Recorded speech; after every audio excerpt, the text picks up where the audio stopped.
de lo que es la recording progress de la unidad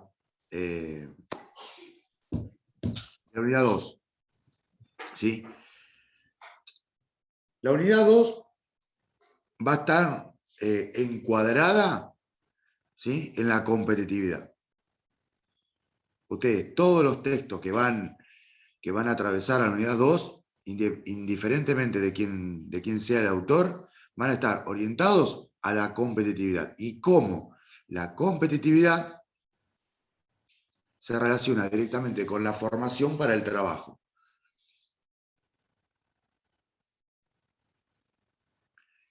Y esto, hay un texto que habla de la recomendación 195 de la OIT.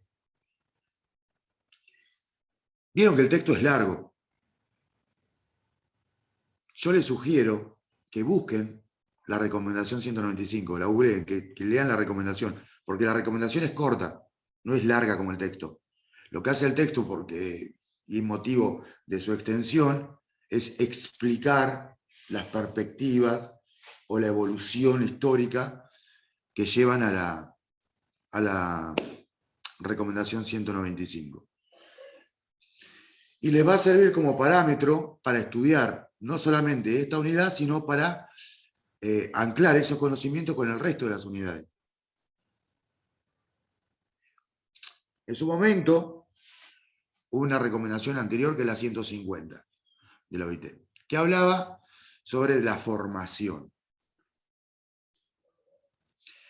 Nosotros pasamos de tener de recursos humanos en una recomendación, tenemos a capital humano. Hablamos del ser humano en general, entendiendo que la capacitación se da en todos los niveles de la vida. Y está orientada esta formación, esta recomendación de la 195, a la formación en relación al trabajo decente, a la inclusión, a la identidad de género, a la formación para el empleo.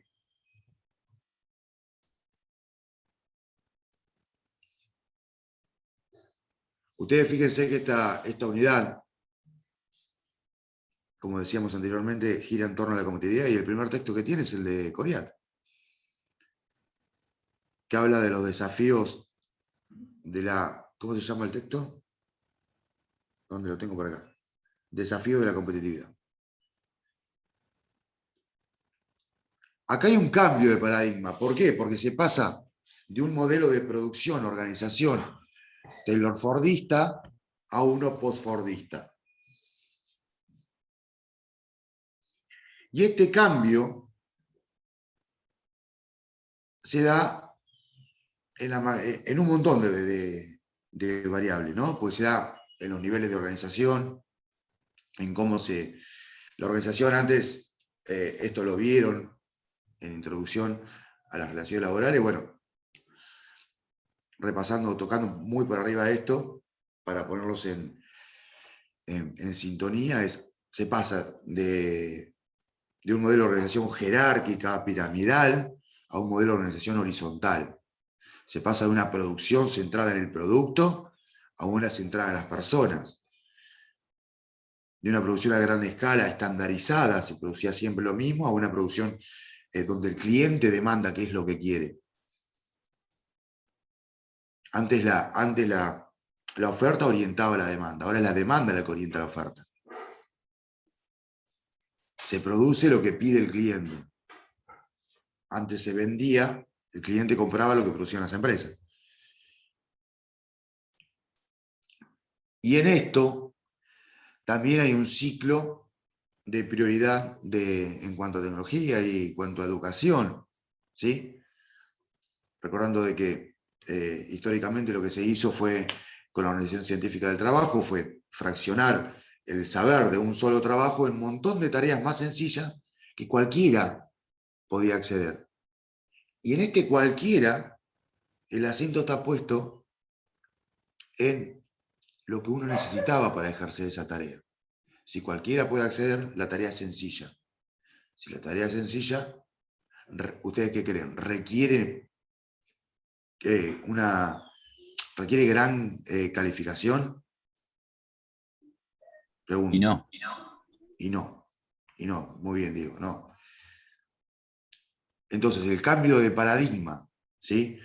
Del modelo taylor-fordista al post-fordista, ¿sí? Donde tenemos organizaciones flexibles, donde tenemos organizaciones adaptables, orientadas a lo que el cliente demanda, donde no se manda, sino se delega, donde la prioridad son las personas, y donde entra un componente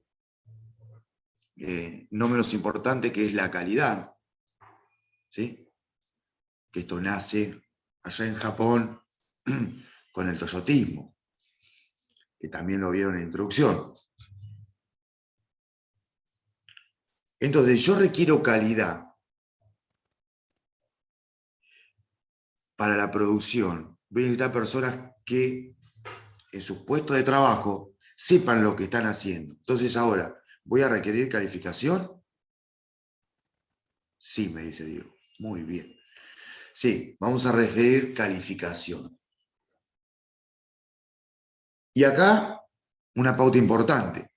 Nosotros acá hablamos de calificación, es decir, de tener las habilidades requeridas técnicas para desarrollar algún tipo de actividad productiva. Con el avance del tiempo, la implementación de nuevas tecnologías,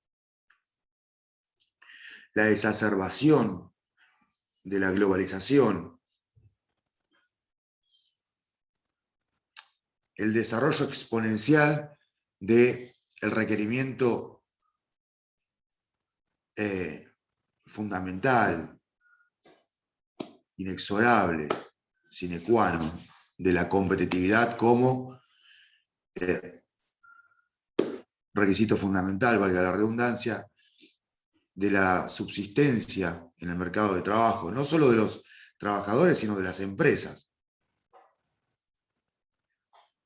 Esto de que trae la globalización, el texto de Coriat habla también de esto, que él habla de la globalización dada en 3 etapas. Primero va a hablar de una etapa que él denomina de mundialización, perdón, de internalización, disculpen que me trabe.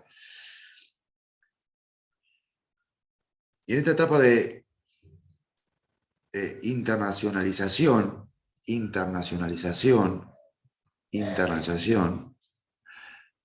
así no me vuelvo a trabar, lo que Corea dice es que esta primera etapa, el Estado es soberano, cada Estado es soberano. La soberanía es un fuerte de cada Estado. Cada Estado es soberano para sí mismo. Donde se relaciona por la División Internacional del Trabajo con otros estados y se intercambian, ¿sí?, materias primas, productos elaborados.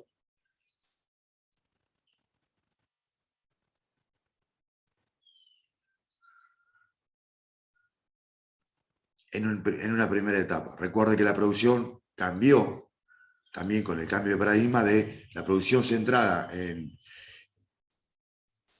el producto, y hoy se centra en el servicio. El servicio es el foco de la escena. Después se da una segunda etapa, que es la etapa de mundialización. Característica principal de esta etapa es que el Estado, los estados,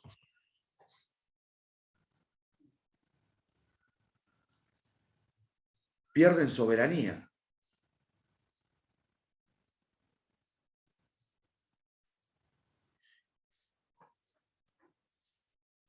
¿Por qué? Bueno, no se abataten, contesto yo. Empiezan a perder soberanía. ¿Por qué? Porque se ven condicionados por las exigencias de otros estados que están en desarrollo, ¿sí?, y por organismos internacionales. ¿Qué Estado, qué organismo internacional creen ustedes hoy limita la soberanía de un país como el nuestro? Y el FMI, Impecable, ponele. impecable. ¿Y por qué? Porque para tener compromisos comerciales, para acceder a solvencia económica, los estados van a tener que adecuarse a los requisitos de estos organismos internacionales que brindan su apoyo, entre comillas. ¿Por qué? Porque se meten en la política, en los lineamientos económicos, en las directrices financieras al interior de cada estado. Entonces, Corea va a decir que la segunda etapa, esta de mundialización, va a estar marcada, ¿sí?, por una pérdida creciente de soberanía de los estados. Y la tercera etapa, va a decir Corea, es la globalización financiera.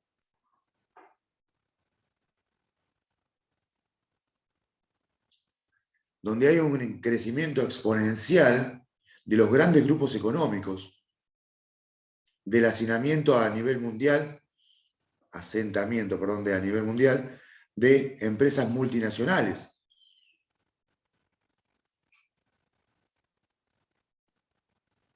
Del trabajo en red, donde se pierde en esta etapa,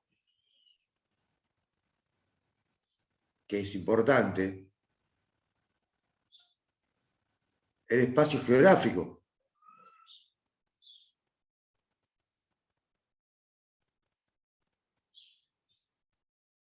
Que a ustedes como relacionista laboral, como personal de recursos humanos, les va a pasar. Van a estar seleccionando desde su casa o desde una empresa, van a estar trabajando directamente, seleccionando para una empresa de España. Ni les digo lo que se dedican al mundo de la tecnología de la información, del mundo IT, que trabajan desde su casa con clientes directamente en Estados Unidos, Arabia Saudita, Sudán. Entonces, en este marco continuo de cambio, lo que crece es la exigencia de competencia, de competitividad.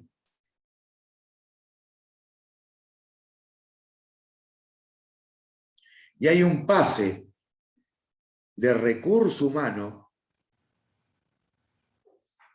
a capital humano,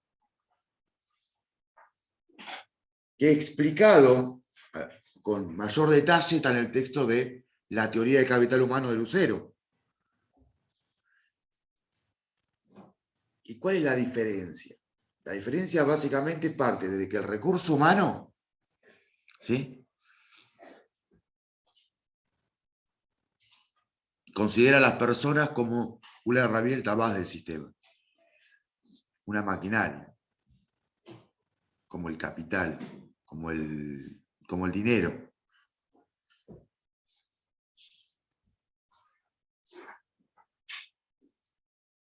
En cambio, con el surgimiento de la teoría del capital humano, hay un replanteamiento a nivel de organización y tiene relación íntima con la educación. ¿Por qué? Porque ahora entendemos que la formación, la educación,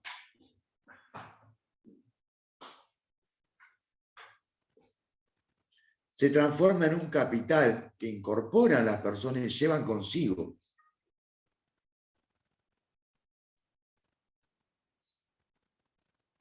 La teoría del capital humano lo que hace es capitaliza el conocimiento.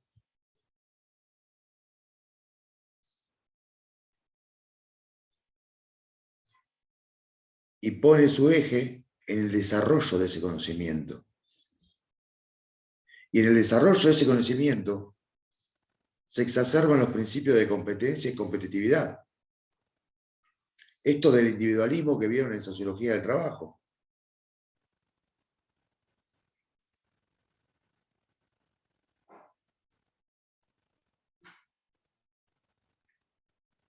Entonces se pasa a una sociedad de conocimiento, de producción de conocimiento, donde la educación tiene un rol fundamental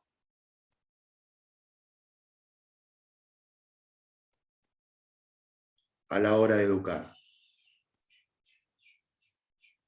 Ahora, en un mundo que pasó de ser homogéneo en la época taylorfordista, ¿sí? Porque la estandarización permitía que todos fuéramos iguales, todos trabajadores semicualificados, a un mundo 100% heterogéneo, donde se desarrollan un montón de diferentes servicios.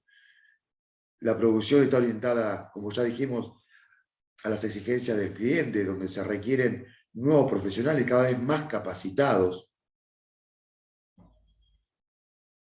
¿La educación qué rol juega?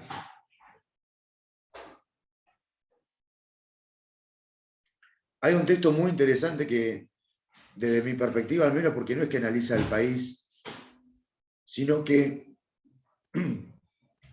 analiza todo América Latina. Y está bueno que así sea porque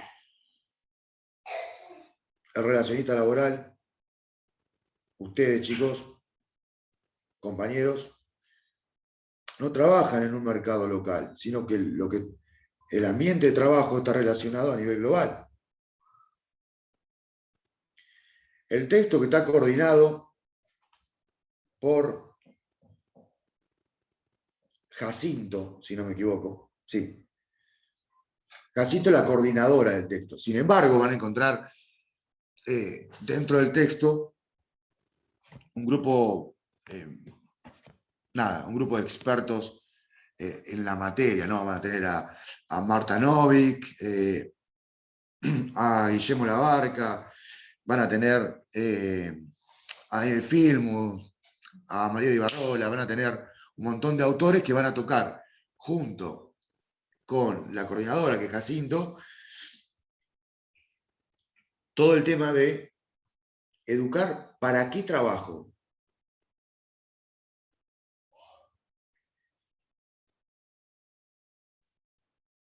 Y acá el paradigma de la educación, que se plantea la educación hoy por hoy. Si bien vamos a tener como requisito fundamental una educación cada vez más alta, mayores niveles, ¿sí? Ya, si antes, si tenías el secundario, ya te asegurabas el acceso al empleo. Del secundario pasamos a un nivel terciario como exigencia. De ahí a un nivel terciario con una especialización. De ahí a una carrera de grado, a un posgrado, a una especialización.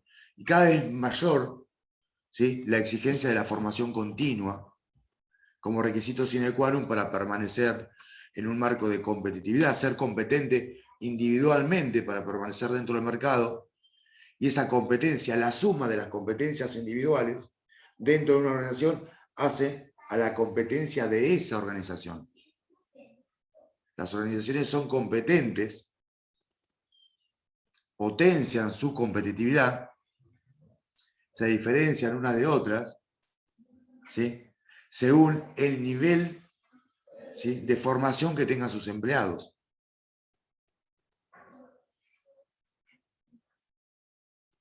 Ustedes cuando hablan de marca, cuando escuchan hablar de marca empleadora, yo quiero trabajar en tal lugar porque es una empresa ideal. Sí, es ideal ¿por qué? Bueno, porque tiene buen clima laboral, porque tiene beneficios, porque tiene convenio con universidades, porque tiene un montón de otras cosas, es la número uno, tiene sueldo altísimo. Ok, la empresa llegó a esto ¿por qué? Porque detrás hay un montón de personas que integran esta organización, que están capacitando continuamente para desarrollar la organización. Entonces, la educación se contrasta yendo detrás, ¿sí? Y de acá,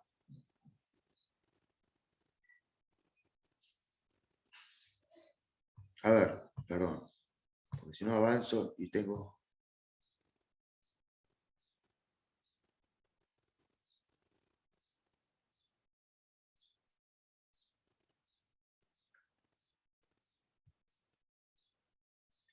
Sí, mirá, hay una compañera que pregunta las críticas de Capital Humano. Sí, está dividido en 3 o 4 partes el texto de Capital Humano, entre ellos las críticas. Vayan anotando y por ahí al final lo respondemos, y si no por Classroom vamos evacuando las dudas, porque quedan material y ya son casi las 10 de la mañana. Estamos a 20 minutos de las 10 de la mañana. Pero sí, Mica, la vamos a evacuar. Si no en esta clase, la evacuaremos por el foro. ¿Cómo estás, Jorge? No, yo lo paso para los chicos, por ahí les sirve cuando lean el texto que no viene esa parte, porque, bueno, es importante y el profesor suele hacer foco en lo que son las críticas, más que en la teoría en sí misma. Muchísimas gracias por el aporte, Mica. Bien, bien. Es buenísimo que aporten y que haya esta dinámica de colaboración. Sirve para todos. Volviendo al texto de Educar para qué trabajo. Lo que hacen los autores plantearse es la educación, ¿sí? Hoy, que todavía viene atrasada en la adaptación con la producción, ¿sí? con el empleo.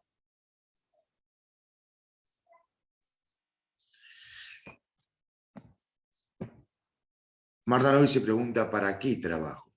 Y este de ¿para qué trabajo? Tiene que ver con la heterogeneidad de la que hablábamos antes, en un mercado que es totalmente cada vez más cambiante, y aparecen continuamente nuevos requerimientos de formación distintos a los requerimientos tradicionales. Estas transformaciones, hay un texto que se llama Transformaciones recientes en el mercado de trabajo, algo así, a ver. Sí, que es de Novik y de Marta, que habla de también la nueva demanda de producción, literal. La nueva demanda de producción viene acelerada, ¿por qué? Porque viene de la mano de esto que ya veníamos viendo y que se hace carne en la competitividad, que es la revolución tecnológica. Entonces vamos a tener continuamente nuevas demandas, ¿sí? De mano de obra sobrecalificada, con nuevas calificaciones,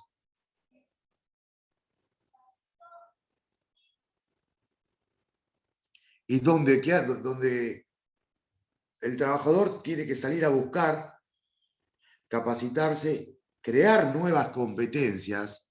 Y atento acá a lo que decía Nazareno la clase pasada, hay competencias, ¿sí? Que se certifican. ¿Sí? Ustedes pueden googlear certificación de competencia, ¿sí? Como hay un apartado gubernamental que lo que hace es certificar tus competencias, ¿sí? Que sirve como un garante para que te va a contratar, de decir, Vero está calificada en tal cosa. Diego es electricista calificado, es albañil calificado, es una persona que está calificada, pero está avalada tu calificación, tu competencia. Certificación de competencia se llama. Lo pueden buscar. Y estas transformaciones requieren que la educación sea transformada. La educación en nuestro país y en América Latina sufre de un atraso que es estructural. ¿Qué es estructural?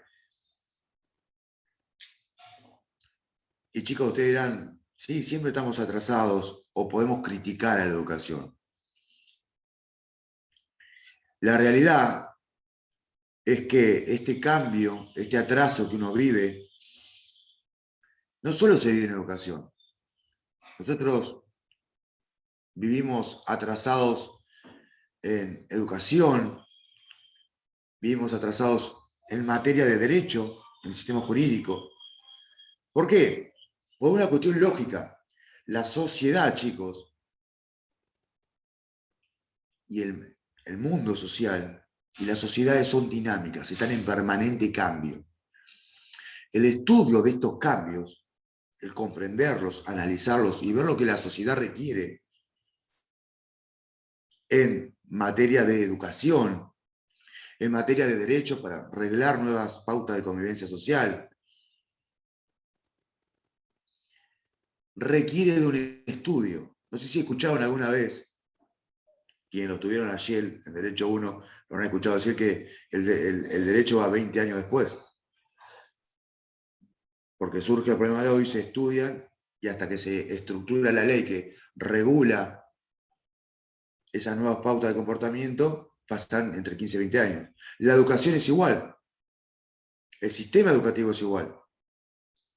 Ustedes habrán visto en esta pauta, en este sistema, ¿sí?, que creo yo, Jorge Cuevas, individualmente, y lo nombro para diferenciar del resto del grupo, del FEP y todo lo demás, porque es algo de una impresión personal, que hay profesores, creo que esta cátedra es uno de los ejemplos, donde la adaptación a las nuevas formas de producir conocimiento, de educación, de interactuar con el alumno, que se vio exponenciada por la pandemia, tuvimos que salir todos a tomar clases por Zoom, por Google Meets,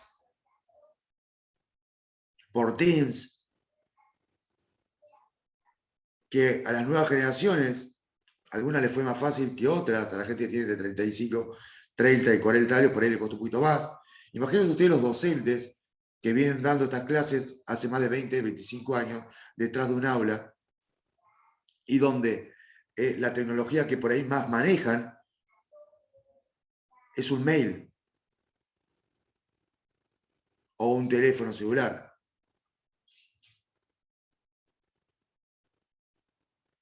Entonces salir de golpe, hay una resistencia al cambio que viene interiorizada.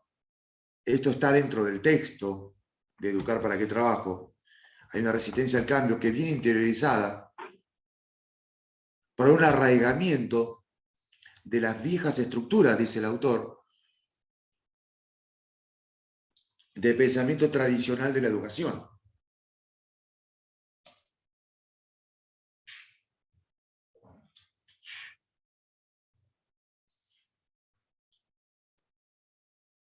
Y ustedes en Loma van a ver, van a cursar cátedras sin nombrar ninguna, no importa cuál.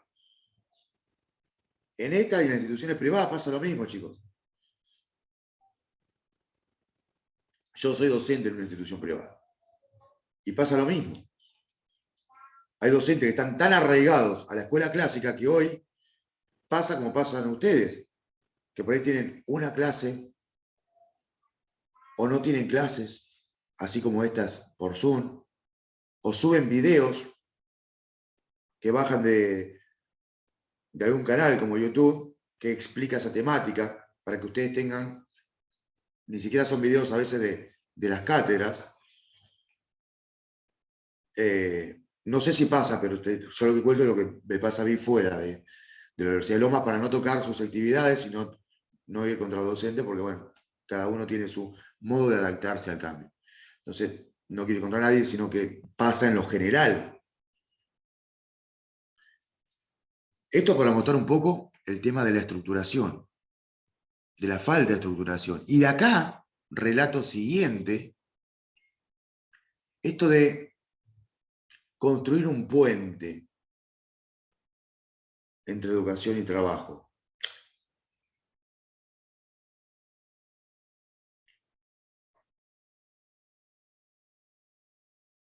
Para ser honesto, no me acuerdo cómo se llama el texto específicamente, pero creo que algo así era. Pero hablaba de puentes no me acuerdo el nombre tal cual, pero era crear puentes entre la educación y el trabajo. Como dijimos en primera clase, toda la materia gira entre la relación sistema productivo, sistema educativo. Sistema productivo, sistema laboral y sistema educativo. Y en esto de crear un puente entre educación y trabajo, uno de los requisitos para que esto se dé es la participación activa de todos los actores sociales, va a decir el autor. La participación de la empresa, la comunicación, construir puentes, me dice Diego, gracias Diego. La educación, construir puentes entre la educación y la producción. No andaba tan errado. Bien. El diálogo social es importantísimo, la comunicación entre el empresario, las cámaras empresarias y la Dirección General de Educación, los consejos escolares a nivel de municipio. El resurgimiento de planes de integración al mercado laboral. Yo, cuando estudiaba, imagínense, de los actores sociales, Camina, de diferentes actores sociales. Te digo, cámaras empresariales en relación con la Dirección General de Educación. A nivel municipal, quizás las empresas de manera particular con los consejos escolares. El trabajo conjunto entre el Ministerio de Educación y el Ministerio de Trabajo.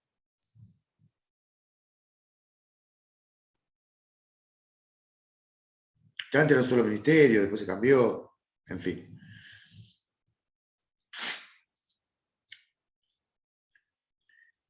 Ustedes son relativamente jóvenes. Yo cuando estudiaba, y Diego me dice, no, Diego estudia conmigo, la educación era en blanco y negro, para hacer una idea. Yo vivo en Cañuelas, chicos. Hay una escuela industrial acá en Cañuelas. ¿Sí? Que fue la escuela industrial, son las evoluciones de la escuela técnica. De hecho, la escuela industrial son las ENET. ¿Sí? Escuela Nacional de Educación Técnica. Antiguamente las empresas trataban directamente con el director. ¿Sí? Una de las empresas acá más importantes es Molinos Cañuelas. Y antiguamente Molinos Cañuelas tenía reuniones semanales, quincenales, con el director de la institución. Y coordinaban prácticas de aprendizaje después de hora, tomaban los primeros 15 promedios de cada clase. Era como una incipiente búsqueda de talento, digamos. Entonces, ¿qué hacían? Los chicos salían, hacían 4 horas en el molino, y cuando egresaban, ingresaban a trabajar al molino. Esto es un puente en educación, entre educación y trabajo. Yo de estos chicos les hablo año 96, 97. Relativamente era adecuado. Hoy esto ya deja, por lo menos de ser actual. ¿Por qué? Yo hablo del año 94, chicos. Facebook llega a Argentina en el año 2004.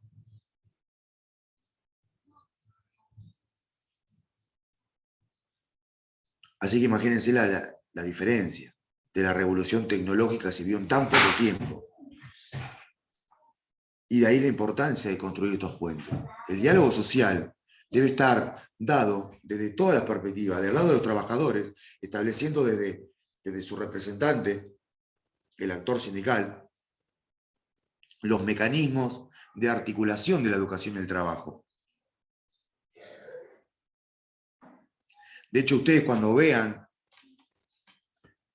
más en profundidad la carrera, lleguen a cursar la materia de relaciones laborales, el convenio colectivo o las paritarias no es para ajustar salarios solamente, se llama paritaria porque es de partes, desde par, sindicato y empresas, actores sociales del mundo del trabajo. Y entre otras pautas de los convenios, de las negociaciones entre los dos sectores sociales, ¿sí? No es solamente salario, sino que también se articula como eje fundamental la formación, la capacitación, la certificación de competencias, la creación de centros de formación profesional.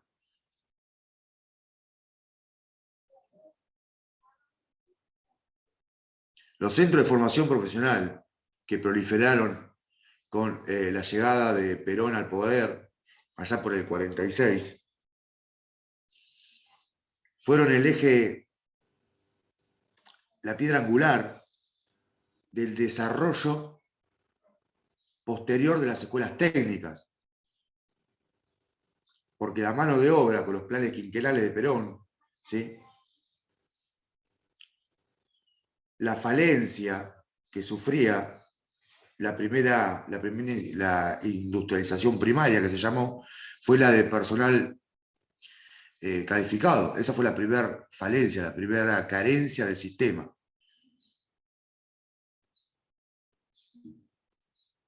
Acá tienen dicho hasta el 2006, 2007 se hacía estos intercambios. Mirá. Bien, no me siento tan viejo ahora. Proliferaron y los centros de formación profesional en esta época fueron los tres mosqueteros de la capacitación para el trabajo. ¿Por qué? Porque recrearlos, crear un centro de formación profesional era relativamente barato, económico, accesible y rápido. Y recalco lo de rápido, porque el proceso de industrialización primaria en el plan quinquenal ya estaba en marcha cuando surgió la necesidad de mano de obra calificada. Entonces, ¿qué pasa? En una escuela primaria, en otro turno diferente, la escuela primaria actuaba como sede del centro de formación profesional. Entonces, después que terminaba la escuela, el turno de la escuela primaria, se usaban esas aulas para formar diferentes oficios. Se amoldaban.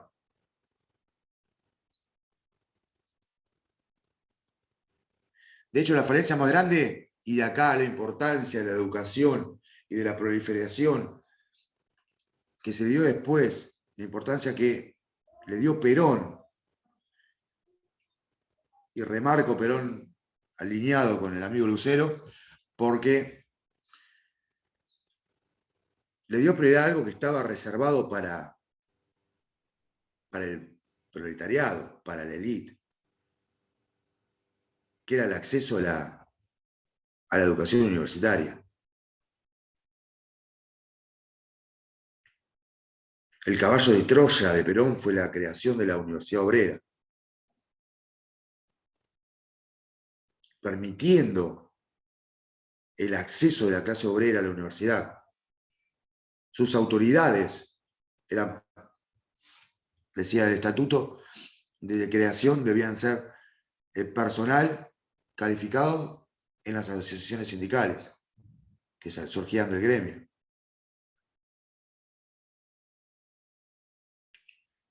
Los centros profesionales, reitero, salieron a cubrir la brecha. Pero ¿qué pasa? Se da en el 48 un estudio que revela que la problemática coyuntural de la capacitación en esta etapa primaria de industrialización no se daba tanto en la mano de obra, en las tareas simples, sino donde se notaba calificación, o sea, la falta de educación, era en los capataces. De hecho, el texto dice, había maquinistas que no sabían cómo trabajaba el vapor. Había electricistas que no sabían definir lo que era la electricidad.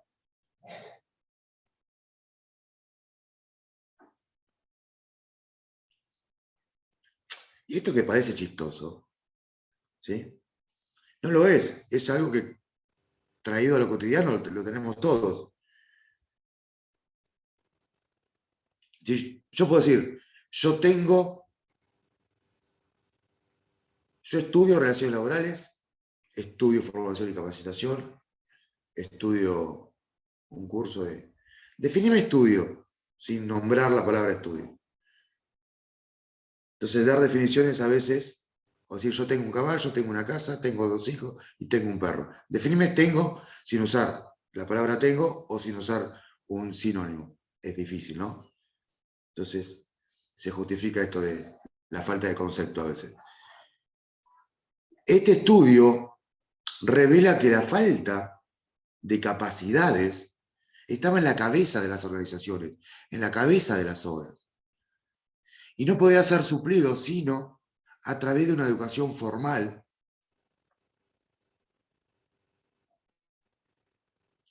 alta, a niveles superiores. De ahí la creación de la Universidad Obrera Nacional, que permitió además el acceso a las otras universidades de la clase obrera.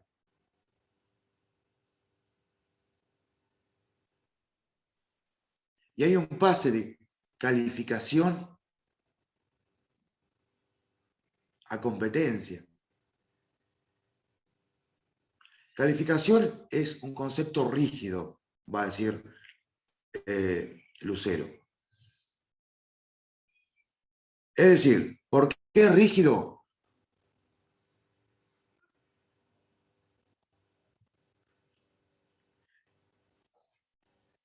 Hago un paréntesis porque me causó gracia el comentario de Fede. Nombraba a Perón en el parcial. Yo en el primer parcial, después que lo terminé, le puse viva Perón. Posta, chicos, no les miento.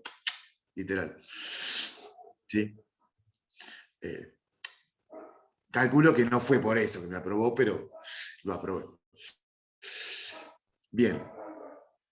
La educación, la calificación, acá vamos a enmarcar una diferencia que es importante para entender la materia. Una cosa es la calificación y otra cosa es la competencia. La primera característica, ¿sí?, es la diferencia de elasticidad. ¿Por qué? Porque calificación es un concepto rígido, es una cajita. ¿Sí? Calificación es, yo soy electricista y me puedo seguir capacitando. Soy electricista de obra, electricista industrial.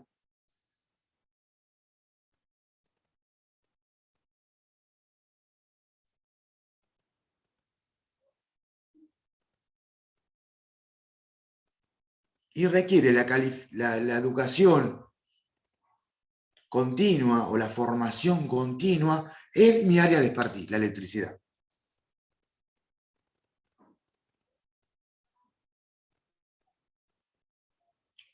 La competencia es un concepto por demás flexible.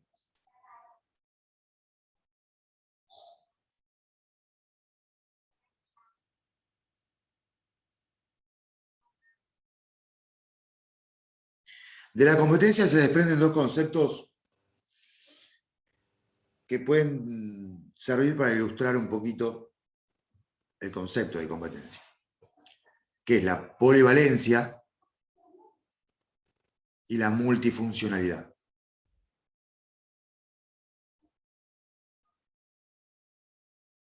Repito, polivalencia y multifuncionalidad.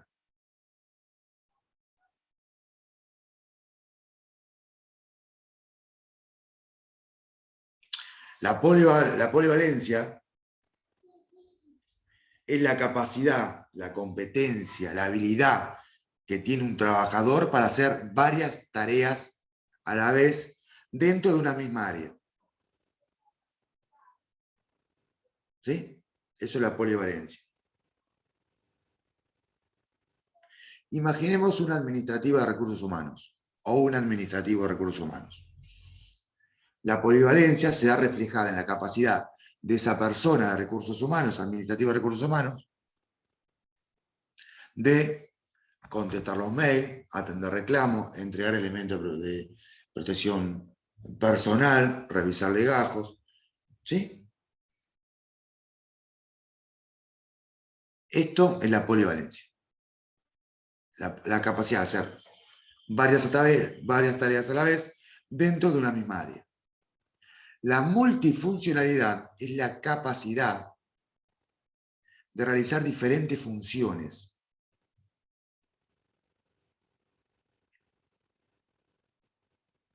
Es decir, yo soy administrativa de recursos humanos y además hago tareas de tesorería.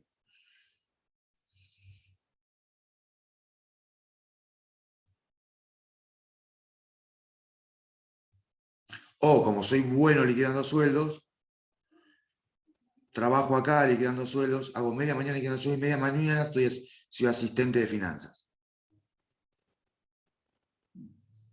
Es decir, es la capacidad de realizar funciones diferentes.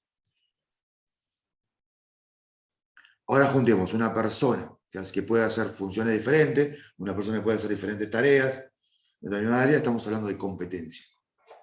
Como habilidad transformadora de las personas que permiten la adaptabilidad al entorno de trabajo. El entorno de trabajo es dinámico, por consecuente cambiante. La persona se requiere, sea también dinámica y por consecuente cambiante, adaptable. No podemos trabajar hoy en ningún lado sin tener el requisito de buenas relaciones interpersonales. Porque si cambiamos de función vamos a trabajar con personas diferentes. Porque el trabajo es interdependiente. No podemos hablar hoy de incorporarnos al mercado de trabajo sin tener capacidad de trabajar bajo presión, adaptabilidad al cambio, trabajo en equipo.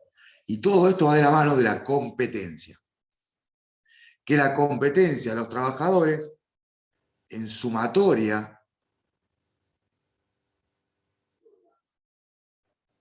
va a dar por resultado ¿qué?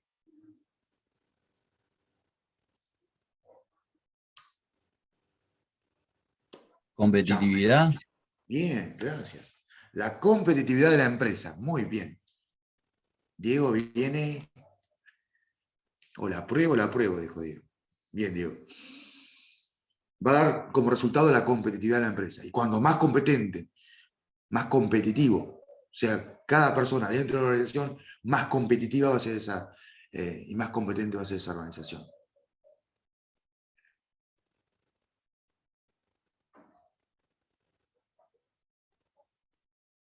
Ahora bien, hay un texto de Jacinto que toca desde esta perspectiva de la educación para el trabajo.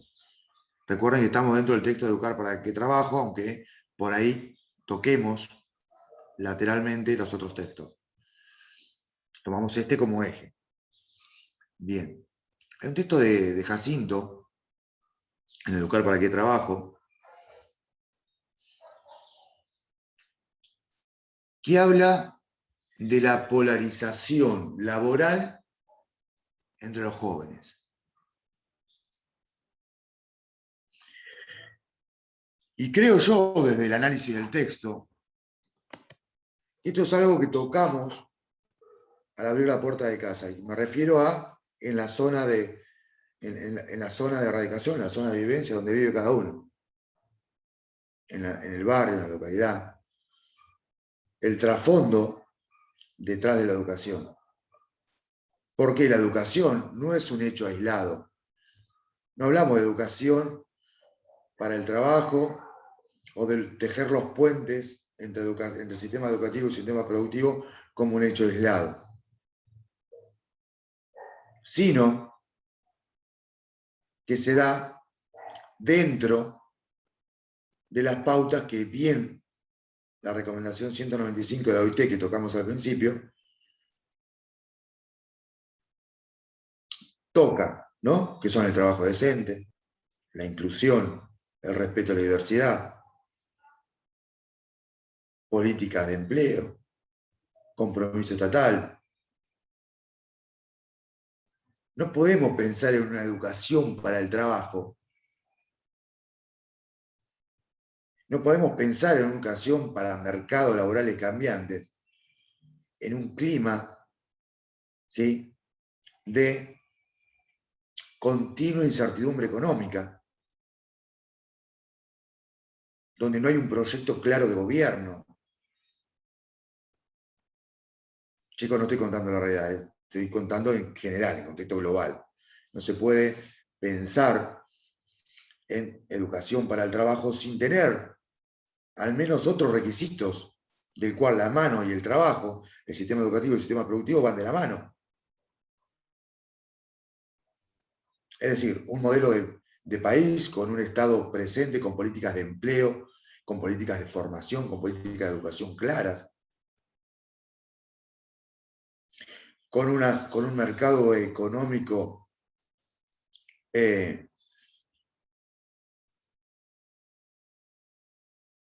si bien en un mundo globalizado, pero al interior de los estados que sea relativamente estable. ¿Por qué? Porque hablar de políticas de educación, para hablar de políticas, la implementación de políticas educativas, para la implementación de políticas del sistema, del sistema del mercado de trabajo, de políticas de empleo.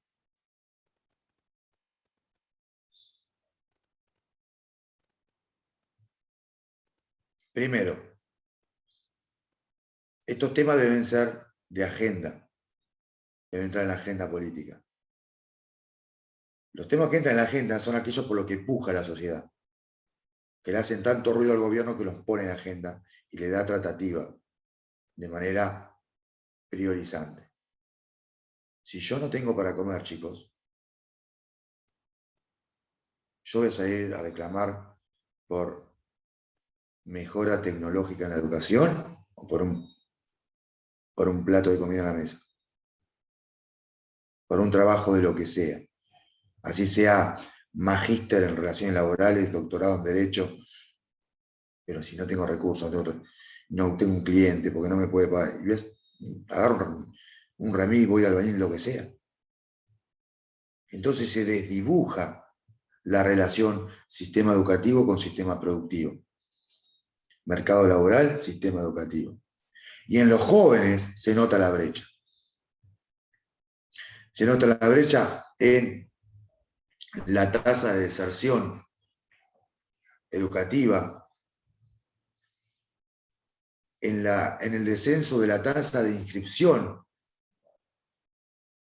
a los niveles secundarios y niveles superiores, en el aumento exponencial del empleo informal, de la pobreza, de la indigencia, de los sectores vulnerables.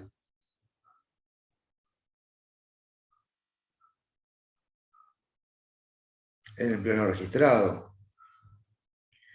Esto lo menciono para que entiendan la dimensión. Si no podemos hablar,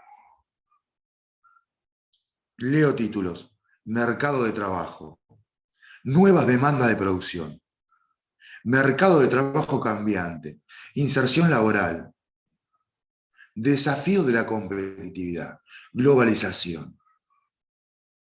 Por nombrar algunos que tengo acá. No podemos hablar de todo esto sin hablar de una inclusión de conceptos, de un contexto, ¿sí?, donde se den diferentes puntos económicos, de inclusión, de respeto, de seguridad, etcétera, etcétera, etcétera, que den la posibilidad al sistema productivo de establecer esos vínculos con el sistema educativo. ¿Cómo modernizo yo la educación si no tengo un presupuesto para invertir en tecnología?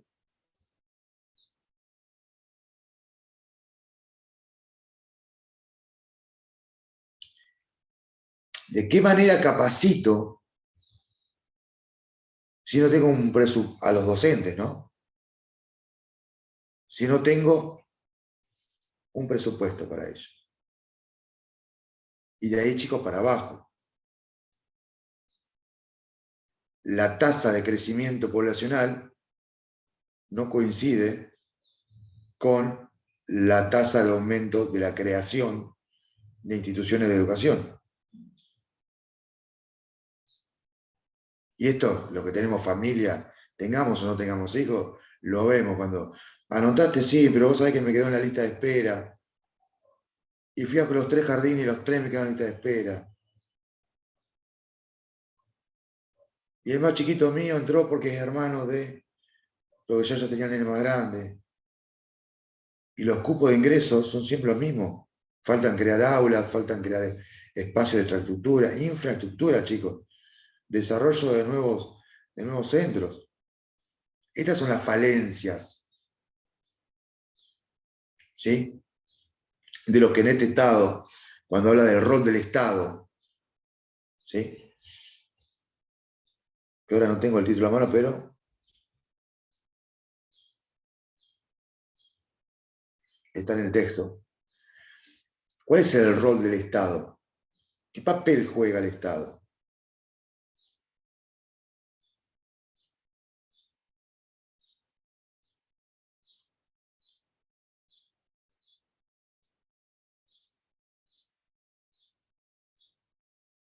Tremendo el aporte de Fede.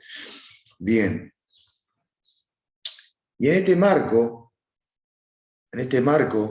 de vamos a pararnos en el país, aunque el resto de América Latina no está muy lejos, y hay lugares peores, en este marco de crisis económica, falta de presupuesto,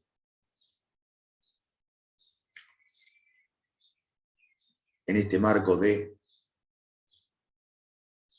crisis del sistema financiero, o de falta, por lo menos del país, la crisis del sistema financiero, se exacerban los niveles de pobreza y de vulnerabilidad. Eso es claro, lo sabemos, lo leemos en los diarios, lo palpamos. Ahora bien, esto tiene correlato con la educación. Entonces, la tasa de deserción tiene, la alta tasa de deserción, más que nada en chicos de segundo y tercer año de la escuela secundaria, tiene que ver porque son chicos que dejan de estudiar para ir a trabajar al empleo informal, al empleo atípico, es decir, a la explotación.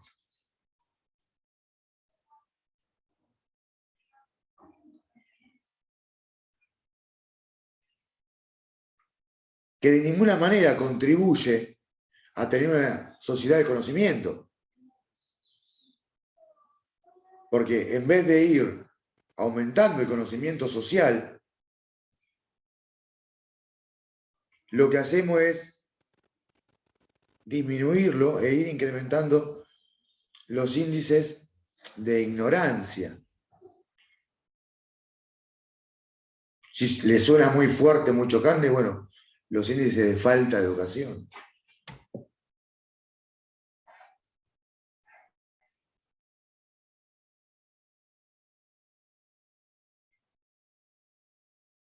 Y esto, olvídense, a la hora de acceder a un empleo, polariza totalmente. Porque no es lo mismo un joven que acaba de terminar con un auto secundario,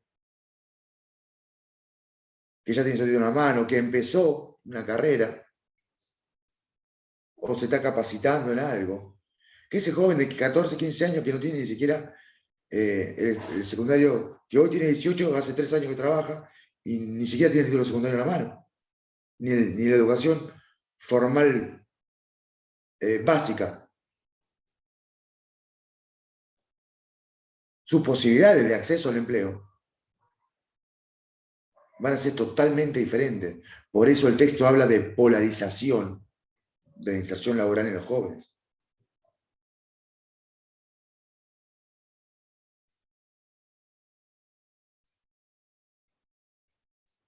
Y esto es gravísimo porque afecta generacionalmente el desarrollo de la sociedad. De la sociedad como, de cada individuo como agente productivo, como productor de conocimiento dentro de la sociedad. Y de cada sociedad, ¿sí?, las tasas de niveles sociales van a ser cada vez mayores. Hace poco leí un informe, chicos, y esto lo pueden googlear, por ahí si alguno lo tiene a mano, un golazo lo pasen, sobre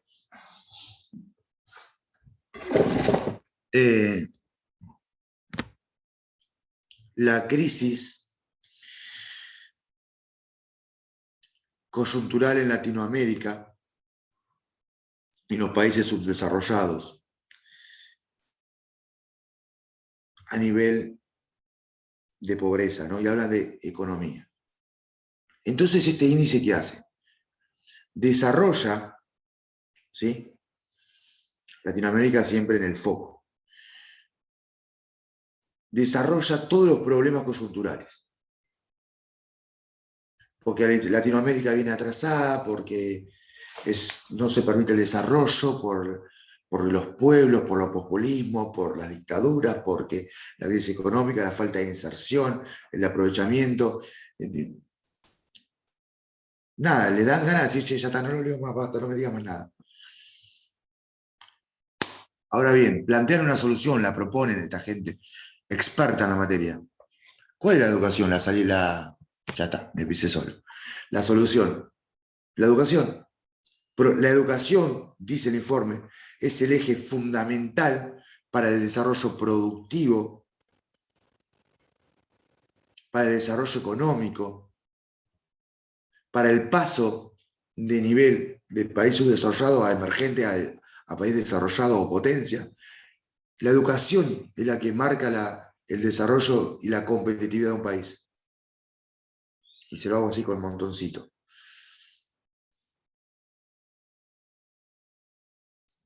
Entonces, si hoy tenemos, como analiza el texto, ¿sí? Porque Jacinto te va a hablar de la diferencia coyuntural, la polarización de la inserción laboral entre los jóvenes por la diferencia de posibilidades de acceso o no acceso a la educación, ¿sí? Hace foco en la educación superior. ¿Por qué? Porque quizás terminás el secundario, pero salís a laburar, porque o laburás o no podés estudiar.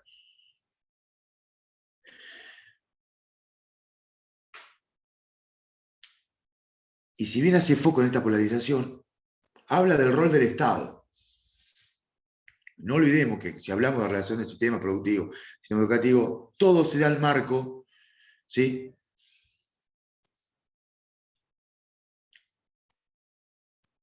Dentro de un Estado que, indiferentemente del país, es el que regla las normas de juego y el que debería preocuparse, ¿sí? O debe preocuparse por establecer las políticas que delimiten el acceso, el ascenso social para todos.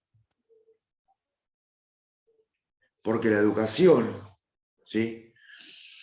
Como dice el texto de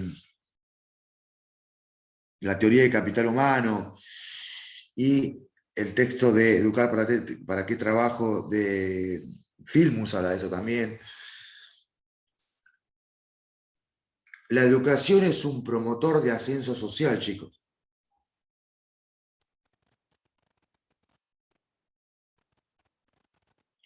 Es un canal por el cual podemos pretender el ascenso social. La educación da un rol social.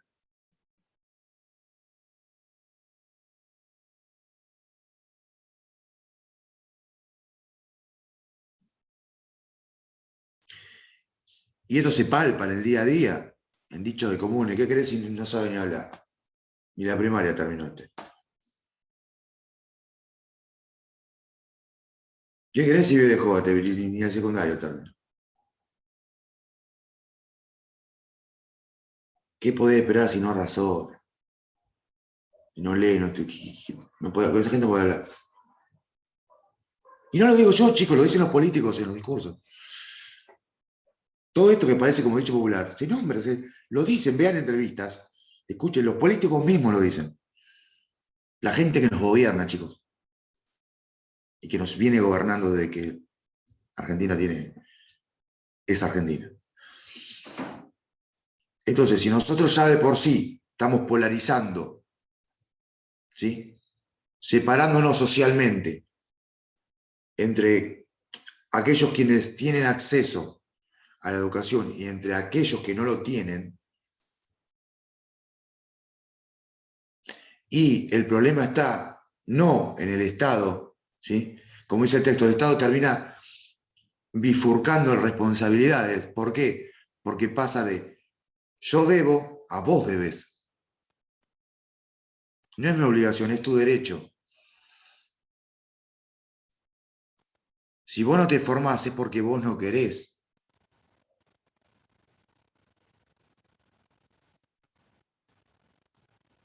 ¿Y de dónde se para el Estado para decir, si vos no te educás es porque no querés? Porque del lado del Estado dice, pará. A Mariana López, que asiste a la clase de apoyo de formación,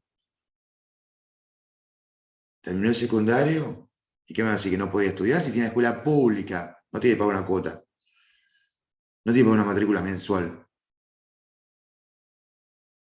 No, pero los materiales de estudio te los suben, está todo digitalizado hoy.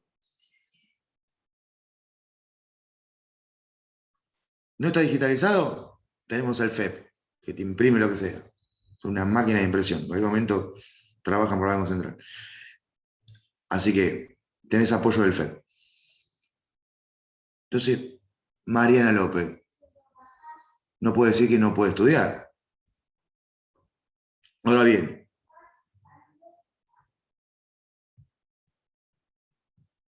literal, Camila, coincido con vos.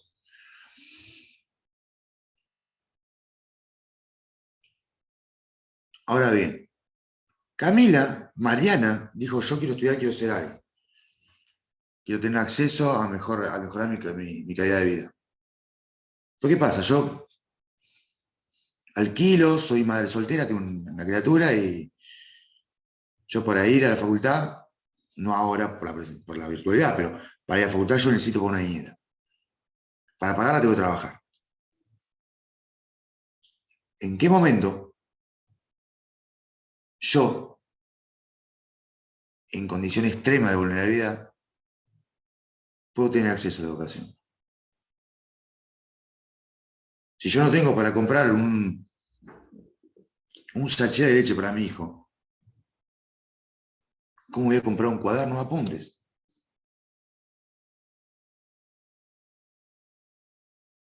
Si apenas tengo mi celular, que no lo puedo renovar, lo tengo hace 5 años,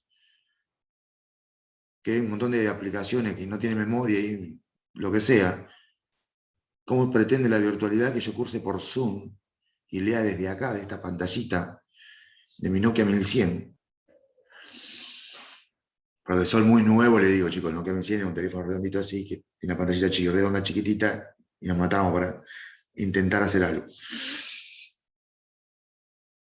¿Cómo pretenden que yo estudie así?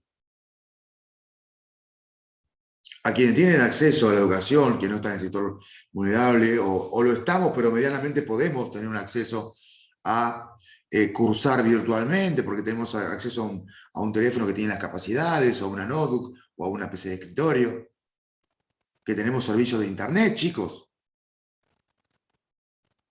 que hoy debería ser un servicio público de internet, no algo que uno contrata. Siglo XXI, el mundo globalizado, la internet de las cosas es lo que gobierna nuestra vida. Wi-Fi, la red, debería ser gratis. Bien, dicho esto, si yo tengo todo este acceso a la educación, todos estos mecanismos, puedo estudiar. Pero imagínense que queda excluido. Entiende la educación nuestra como se entendía antes de la CENAOP. Educación para él, claro, él estudia porque puede, claro. Trabaja él, trabaja la mujer, trabaja desde la casa, paga Wi-Fi, tiene computadora. Claro, él puede, o ellos pueden. La gente que uno margina porque no tiene estudios, nos margina porque estudiamos. Y en este contexto se da, como dice mi amigo Coriat, el desafío de la competitividad.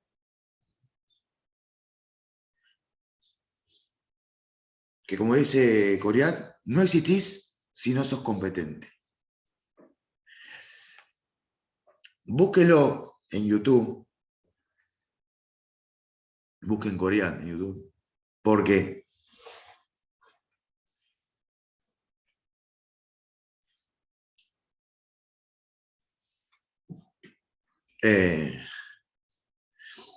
busquen coreano en YouTube. Porque hay algunas entrevistas. Yo digo esto. Yo cuando estudié Derecho, tenía un libro que era de la cátedra. Que no leí ni una hoja, chicos. Porque yo dije, lo que estudiamos es la ley de contrato de trabajo. Así que el libro no me sirve. Me puede discutir si algo todavía no, pero no puede ir contra la ley, profesor. Esto es lo mismo. Lucero puede darle a los autores, pero si ustedes van a YouTube y ven lo que piensan los autores, aquellos que han dado entrevistas y que están grabadas, la cátedra les puede impartir los textos, pero no pueden ir contra el autor.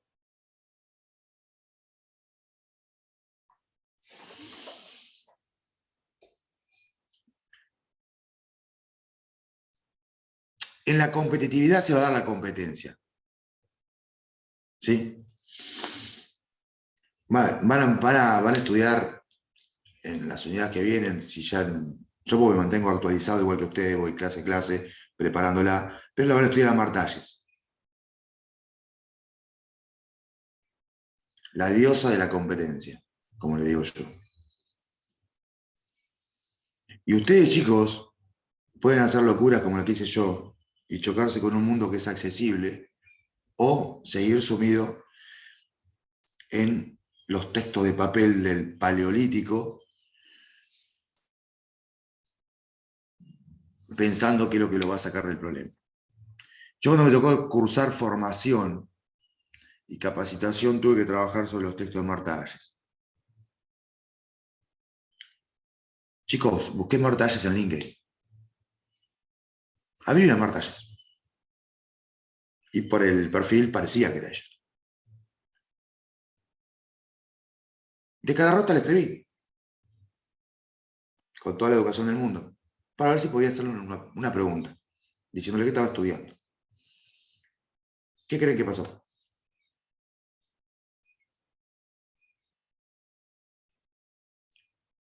Me contestó, chicos.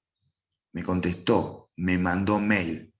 Cada vez que viene, tiene como todos sus contactos, no es que me manda a mí solo, pero manda invitación a todos los seminarios que da. Así que, algo que hice, porque, digo yo, ya tengo ¿qué va a decir? Que no lo corrigió nadie. Por lo menos, ¿saben cuál era mi idea, literal, de estudiante, de querer ser más puntito con Lucero? Decir, bueno, hago un print de pantalla de que yo me preocupé con el grupito y le escribimos a Martalles. Lo imprimimos y mirá, nosotros intentamos comunicarnos con Martalles, profe. O sea, apruebe no, por favor. Entonces, ese era mi objetivo. Y fue, literal. Y fue más allá. Pero fue mucho más allá. Me pasó respuesta, me pasó un cuestionario, me regaló el diccionario de competencias, el primero, ahora tiene tomos de tomos, lo actualiza continuamente. Así que a lo que voy, los textos, por eso cuando yo arranqué la clase, y la clase pasada anterior, Nazareno dijo, chicos, esto requiere de lectura, de interiorizarse, la idea es dar los lineamientos generales. Porque ustedes entendiendo los lineamientos generales, en este caso, lo que es la competitividad, lo que es entender lo que es la competencia, ¿sí? Teniendo el lineamiento general, ustedes, esto yo no lo recomiendo, no se lo recomendé yo, el FEP dice, chicos, lean, estudien texto por texto, hagan resumen de Rosor, el cuadro sináutico, pongan la ficha en la pared, estudien. Marta no, lo dice la cátedra. Yo en consonancia digo lo mismo. Pero de parte de Jorge digo, chicos, vayan a YouTube y hay entrevistas donde estos textos los explican los autores. Donde está Martita explicando Educar para qué trabajo. O sea, la cátedra puede discutir sobre la interpretación de un texto con ustedes. No puede discutir sobre cómo lo interpreta el mismo autor. ¿Sí? Ahora, en este marco de competencia, hay dos textos que se relacionan muchísimo. Es como si tuviéramos que poner límite a la unidad, ¿sí? Enmarcarla como si una cajita sería la teoría del capital humano y los desafíos de la competitividad.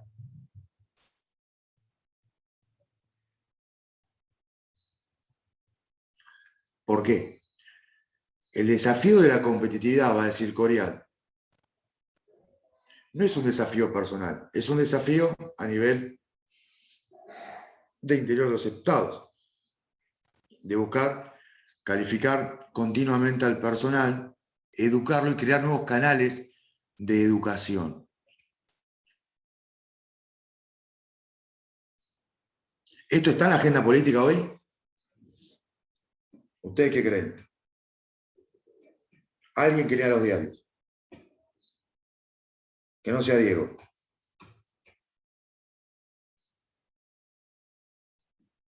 Yo igual no leo diario. No, me imagino. Nadie quiere participar. Buenísimo. Gracias por sumarse. No está en la agenda política. Si ustedes leen el proyecto de presupuesto para 2022,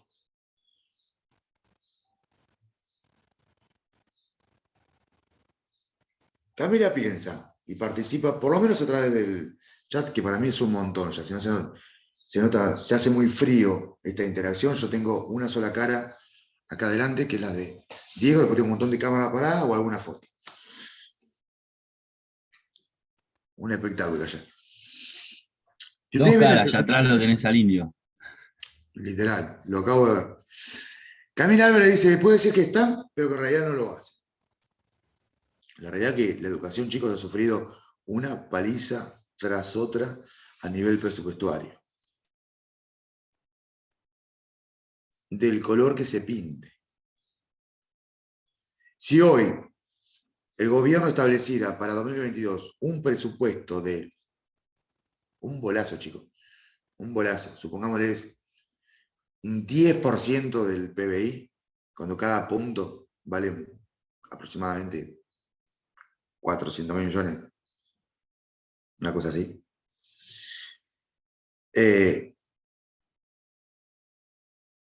Seguiríamos atrasados en inversión.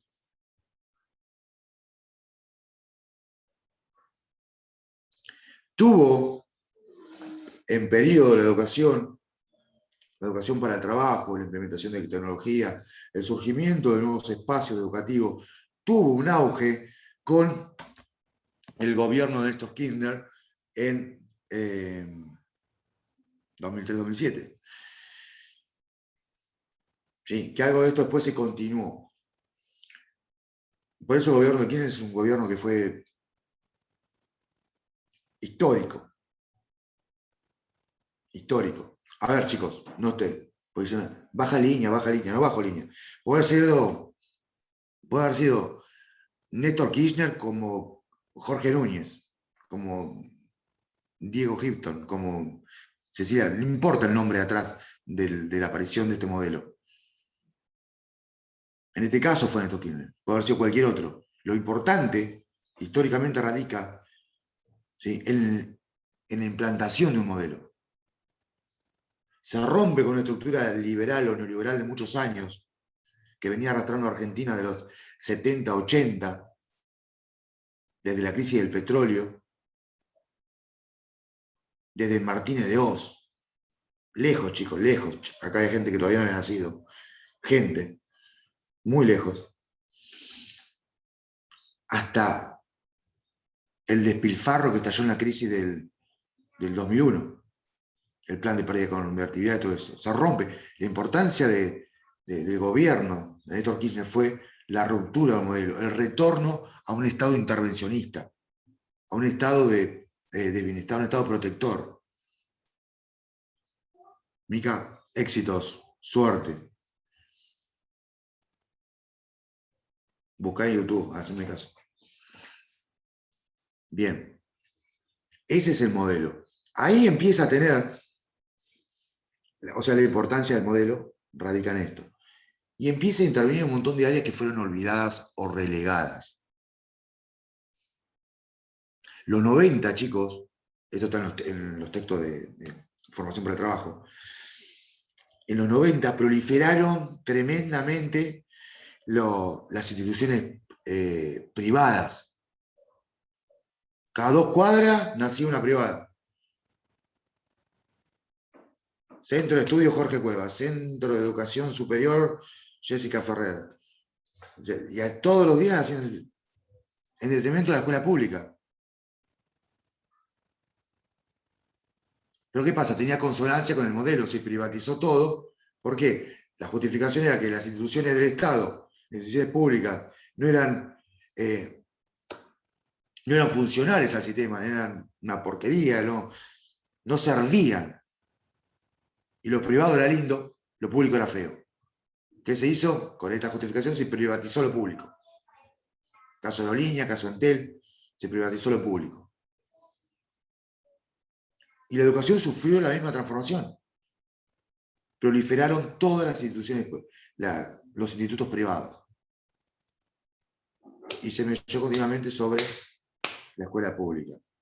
Al punto de, chicos, y acá nombro, no por el partido político, pero sino por la persona, de la frase de caer en la escuela pública.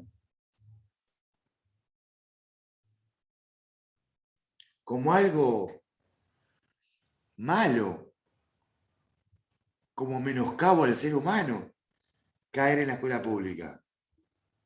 Yo me debería tatuar ONLZ acá en el pecho, chicos, o sea.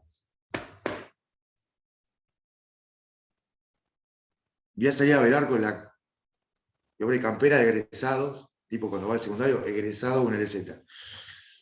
Orgulloso de la escuela pública estoy. Y no solamente de Loma de Zamora, de Lanús, La Matanza y un montón de escuelas y universidades públicas que a pulmón los profesionales se matan por tener un nivel igual o superior, muchas veces superior a la escuela privada.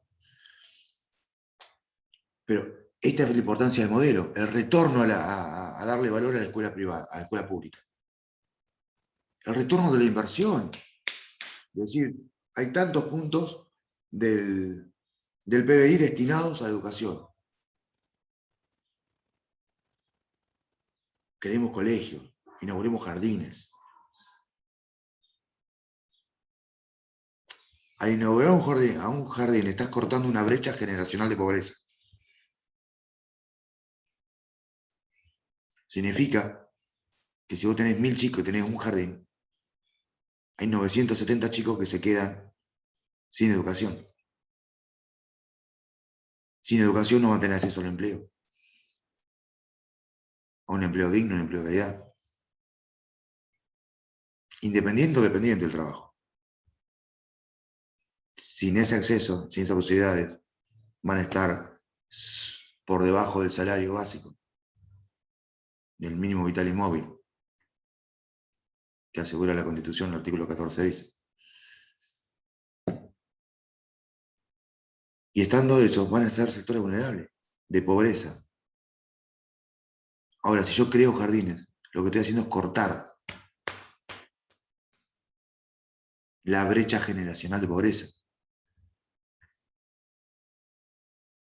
Mis hermanos y yo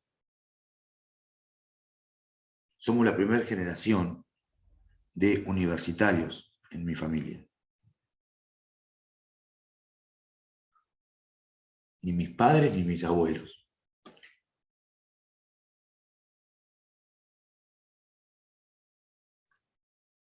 Tuve compañeras hoy amigas, colegas, que tienen chicos 22, 23 años, 24 años, que también, o sea, son primera generación de egresados universitarios o de estudiantes universitarios. Y la importancia de esto radica en cortar de cuajo, cortar de raíz, una estructuración, ¿sí?, de pobreza, de marginalidad, de exclusión,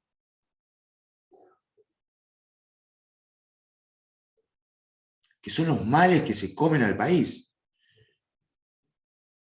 ¿El dólar se come al país? No, lo que se come a un país, a una sociedad, es la exclusión, la pobreza, la vulnerabilidad, la falta de acceso a la educación.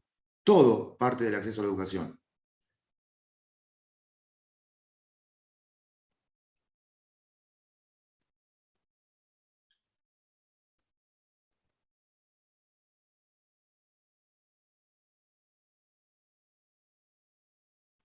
Sí, bueno, Camila. Camila habla, bueno, lo leen ustedes en el chat, pero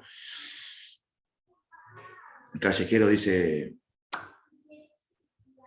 que viendo ver al país tan rico en cerebros tan pobres, ¿no? Una cosa así, no recuerdo exactamente la letra en este momento. Cansado de ver que los que lo gobiernan tienen un dólar de corazón. Bien, no hablemos de rock argentino porque voy a estar todo el día acá. Bien. Esta es la importancia de la educación,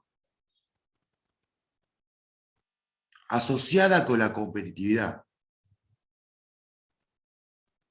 Imagínense ustedes, chicos, el desarrollo, ¿no?, la motivación, la promoción de la educación en todos sus niveles, los controles, el Estado cumpliendo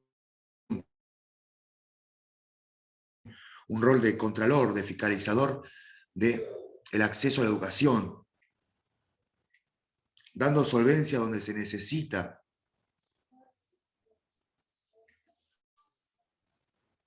Imagínense imagínense una sociedad donde al menos el promedio de la sociedad tenga un nivel, a nivel social, nivel social. Supongamos que a nivel social podemos decir que la masa promedio de Argentina ronda en edad los 40 a 45 años, la edad promedio en Argentina entre todos. Y que para ese promedio la educación promedio es terciaria o superior. ¿Se imaginan ustedes un índice así? El nivel de confiabilidad del país frente al mundo, el nivel de competitividad de las empresas nacionales frente a las empresas internacionales,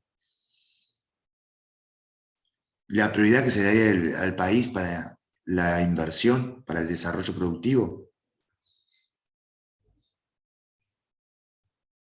Es por esto que la educación, como remarcan todos los autores, y ustedes van a terminar coincidiendo con eso, pues es una cuestión no de debate, sino que es lógica, es matemática casi, es la que saca a los países adelante, la que hace crecer las sociedades.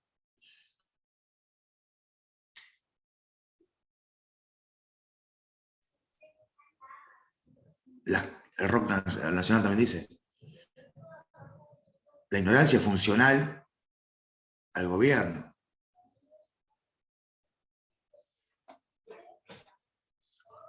Ahora bien, la competitividad en este marco, en el mercado, en el marco de mercados de trabajo cambiante, se da con un aprovechamiento del capital humano. Con este pase de ver a la persona como recurso, sino como capital. Y capital, pensemos en el sistema capitalista, primario, primitivo, porque ha ido evolucionando, es como un monstruo el sistema capitalista, evoluciona en diferentes etapas, una cebolla. Imagínense ustedes que desde el punto de vista capitalista primario, que hablamos de capital primario, cuando ¿qué? Lo que damos valor es el dinero efectivo. acumulación de capital. Hoy ha mutado a un sistema financiero, el sistema capitalista.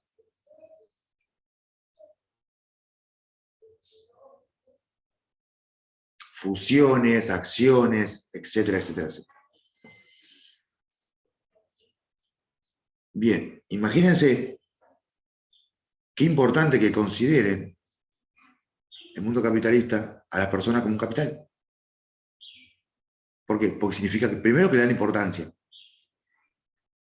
La misma importancia que le dan a la plata, que es un montón.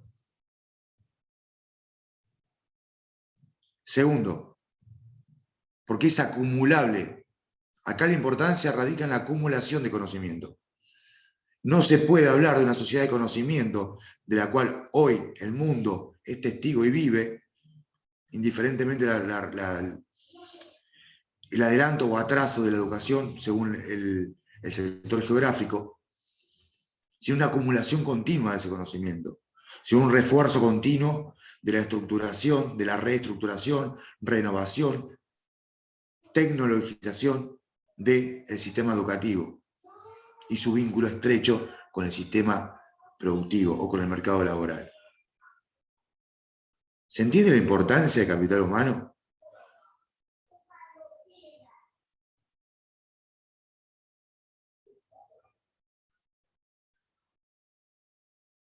Bien. Bien.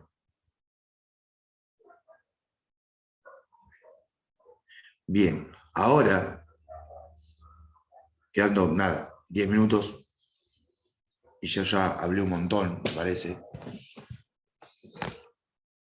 Pregunto, hasta ahora, ¿cómo van con la clase? Bien, voy muy rápido, no me explico bien. Todos es bienvenido para mejorar la próxima.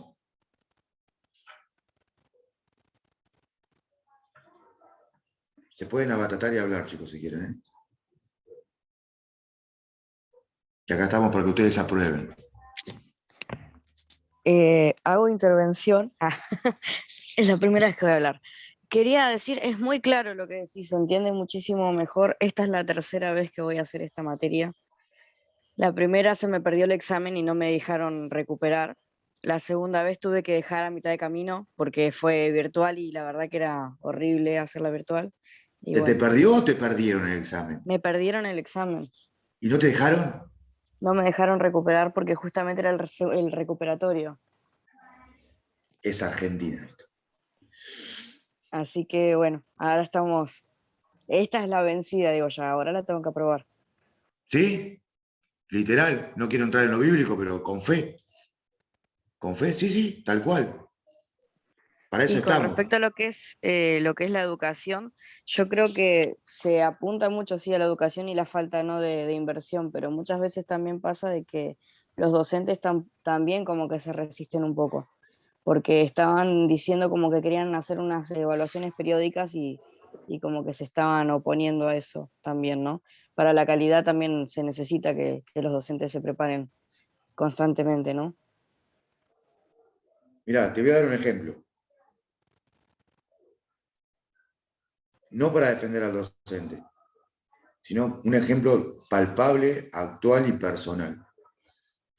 ¿No? Fíjense esto.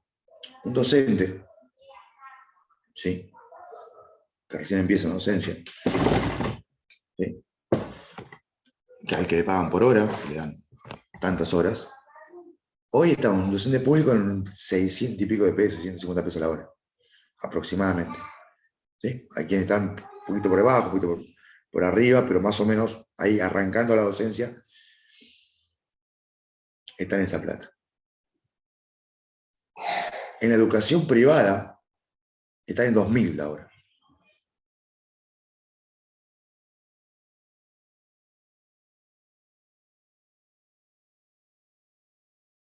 Para que sea una idea. Sí, no, ¿Cuántas me horas imagino hay? que están apuntando más a lo privado siempre, obvio, eso sí. Entonces se entiende un poco el descontento y la falta de atención. Y siguen yendo. Andá a no pagarle los sueldos a un docente de, no sé, Instituto Privado Catherine Ledesma. agarra a Caterine y dice, no veniste hecho, ¿qué paro me vas a hacer? Voy y salgo a buscar otro que pueda dar materia, se terminó, punto. Entonces No, nosotros, obvio, obvio. No, en mi caso, por ejemplo, yo siempre fui de la pública, ¿no? vamos, Pero Caterine. veo eso, ¿no? Yo soy de pública, siempre fui a la pública. Y mi nena está yendo a la pública también. Pero, pero no, yo veo eso, por ejemplo, de que hay veces que lo que no me gusta, por ejemplo, que con los casos, ahora están politizando mucho lo que es la escuela pública. Con el caso, por ejemplo, de Santiago Maldonado en su momento, mi nene era muy chiquitito y me venía con esas cosas por ahí, a mí como que me chocaba un poco. Pará, Caterine, está perfecto tu punto de vista, lo entiendo totalmente. Yo, desde mi punto de vista, lo que hago, o lo que pienso, o sostengo, es que no está mal que se toquen estos temas de la educación. ¿Por qué? Porque se educa sobre una historia. Y casos así, como pasó con el tema de Santiago Maldonado, o en su momento con el caso María Soledad Morales, son casos que, nada, tallan muy hondo en el sentimiento argentino, pasan a ser parte de nuestra historia social, y está bueno que se aprenda. Entonces, en mi postura no significa que mi postura esté bien, pero es, digamos, mi punto de vista en ese aspecto. Claro, no, obvio. Yo más que nada por eso, porque por ahí mi nene tenía 4 años y me venía con el tema y como que a mí, a mi gusto, me sonaba bastante chocante. Y, Sí. por ejemplo, no sé, este otro caso que también creo que caló en la sociedad, que el de Fernando Báez Sosa, que no tuvo tintes políticos, por ahí no trascendió tanto y no es enseñado en las escuelas como un ejemplo de, che, patota no. O sea, qué sé yo, ¿no? Ponele, mis chicos ya son grandes, o sea, por ahí no bien, uno ya está en la facultad y el otro está ahora en la secundaria, pero no sé, por ahí le pregunto a esta chica, ¿no? O alguno de acá que si tiene hijos chicos, que alguno le haya preguntado, mamá, ¿qué es patotear, no? ¿Qué sé yo? O papá. Ponele. Claro, ahí está el punto, eso es a lo que yo me refería. Yo lo que voy a decir es lo siguiente. Primero, marcarles una directriz. ¿Por qué? Porque muchos de ustedes son ya, hasta nada de ser técnicos en relaciones laborales. Y algunos de ustedes ya tienen incluso materias cursadas de licenciatura. Entonces, se requiere, o al menos la cátedra le va a pedir, cierto nivel de análisis de lo que ustedes están estudiando. Deberían ser capaces, ¿sí? Hay quienes nos cuesta más y hay quienes nos cuesta menos, de analizar, interpretar, interiorizar, pararnos en los autores de lo que estamos estudiando. Punto 1. Punto 2, Camila Álvarez. ¿Estás por ahí, Camila? Te voy a tomar, sí, me puso Camila en el chat. Camila dice, con razón la educación, esta comparación que yo hacía, la educación privada tiene los mejores profesionales. No, paga mejor. No significa que tenga los mejores profesionales. Te voy a dar un ejemplo personal. Un ejemplo personal. ¿Sí? Desde mi punto de vista, mío, propio. ¿Sí? Yo egresé como licenciado en Relaciones Laborales este año. Tengo una experiencia así, laboral previa, sí, todo bien. Pero yo fui contratado para una institución privada, trabajo para una institución privada, de manera independiente, pero trabajo para ellos. Y no considero que sea de los mejores profesionales. Digamos, si me paro acá de los que estamos acá, de los que conozco, Nazareno y Fede, no, yo a esos dos les saco el sombrero. Soy licenciado en Relaciones Laborales, uno está cursando un máster, otro sigue estudiando, uno es profe en gestión, el otro profe y ya son profe con trayectoria, yo arranqué hace no mucho. Entonces, yo sinceramente los tengo a ellos como muy arriba a mí. Por eso esto de los que paguen más no significa que lleven a los mejores profesionales. Yo creo que si hago este trasfondo, esta comparación, Fede, NASA y yo creo que si vamos a comparación de lo que paga la pública y la privada, creo que la pública en este caso tiene los mejores profesionales. ¿Se me escucha? Me parece a mí. Sí. No quería prender el micrófono porque no sé si se escuchaba bien, pero a lo que yo hacía en sí hincapié es a la educación, digamos, de primaria y secundaria. Ahora, con el tema de superior, sí, naturalmente me parece que la pública es mucho mejor, porque algo estoy curso acá, pero ponele, yo vivo en Cristian Suárez, Ezeiza, y Como vecino. más o menos.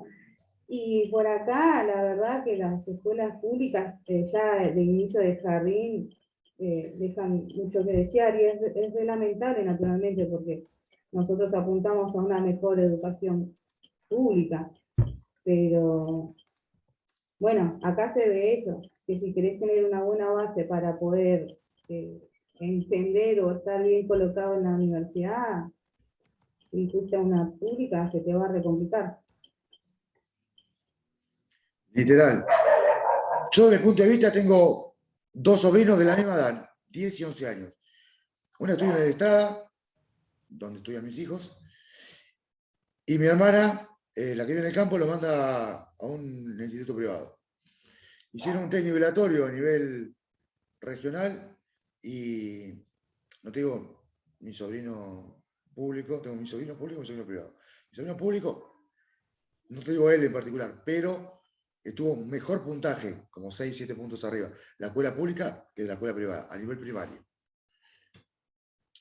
Y lo último que voy a decir es lo siguiente. Chicos, gracias por sus palabras, gracias, me pone, la verdad que a mí, esto uno lo hace con, nada, sin ningún interés más que intentar dar un granito de arena para que ustedes aprueben, tratar de brindarles las herramientas para poder pasar este filtro que es formación y capacitación. Y está genial que participen y se nota por parte de ustedes, al menos los que pueden concurrir, que participan activamente, por lo menos desde la escucha activa están presentes. Lo que sí, no a modo de reclamo, sino a modo de sugerencia para la próxima, aquellos que puedan, participen, interactúen.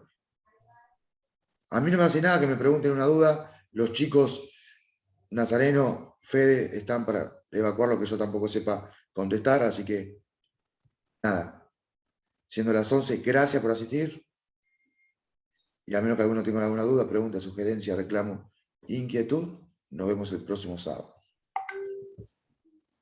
No, Yo quería- gracias a vos. Yo A quería ustedes, hacer chicos. un paréntesis, chicos, más que nada para los que van a escuchar esta clase grabada, ¿sí? Porque son muchos los que van a escuchar la grabada y a veces pasa que cuando uno la escucha grabada es como que no va a poder leer el chat, me parece, entonces es como que se pierde un poco el hilo. Pero tengan en cuenta que todo lo que decimos extra, que parece que a veces nos vamos de tema, es todo lo contrario. Es clave, justamente les damos estos ejemplos porque entendemos también que la cátedra, ¿sí?, va a enriquecer, o sea, lo va a tomar como valiosos esos ejemplos, porque se entiende que ustedes están relacionando los textos.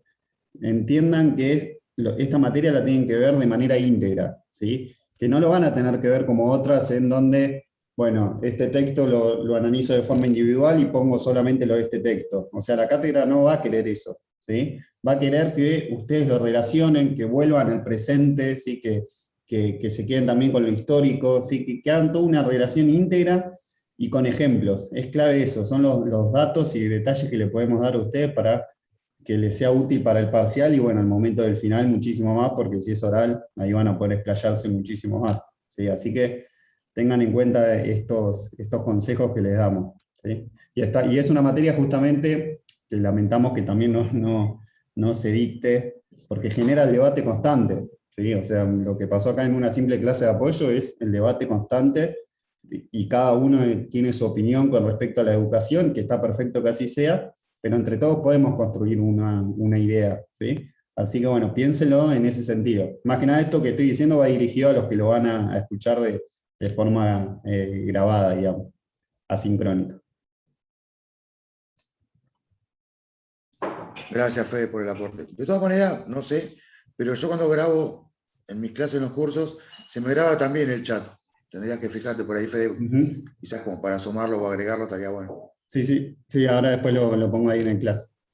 En el transcurso del día también les vamos a subir al class las guías que hicimos de la segunda unidad, ¿sí? Y bueno, la clase grabada. Si alguno tiene alguna pregunta. No, yo pregunta no, solo agradecerles el tiempo que se están tomando para ayudarnos a cursar la materia de esta manera tan rara. Yo también es la tercera vez que la curso y a mí me queda por cursar relaciones laborales y esta materia, más el final de gestión que tengo que dar. Y fue una sorpresa cursarla de esta manera y estaba bastante perdida, más allá de haberla cursado y de algunos textos ya haberlos leído. El hecho de por lo menos con estas clases tener como un acompañamiento sirve un montón, así que agradecerles eso. No, gracias a vos por participar. Hago una pregunta. Lara Yarade, que veo acá abajo, ¿no fuiste alumna mía particular? ¿Cómo fue Lara? Me parece que Lara fue alumna mía. Bueno, chicos, aquellos que quieran ir saliendo, ya damos por terminado, evacuamos dudas. Bueno, nos vemos la próxima. Muchas gracias nuevamente. Diego, tremendo tu aporte, muchas gracias. No, nada, yo creo que para eso es esto, ¿no? Porque para no, si no hay un feedback, es leer los cartelitos que manda Lucero y leer los textos y después ir a jugársela al parcial. Digo, esto está, más allá de que uno pueda preguntar o solo tirar algún ejemplo, lo que sea, creo que a mí me gusta eso de las clases, para eso vengo a la facultad, digamos, si no, te la jugás y la das libre o lo que fuera. Pero yo me llevo mucho más en las clases que lo que leo en los textos. Si bien la lectura, obviamente, para rendir los parciales tiene que estar, pero nada, eso. Y la verdad que bueno, esto me saco el sombrero de ustedes que están acá un sábado así de onda acá para nosotros, ¿no? Así que bueno, nada, esperemos vernos en la facultad pronto. Con un cafecito o algo. Esperemos. Claro que sí. Así que bueno. Bueno, gente, muchas gracias. Nos vemos, chicos. Buen fin de y vamos hablando en la semana. ¿Sí? Saludos. Dale. Saludos. Bueno, gracias.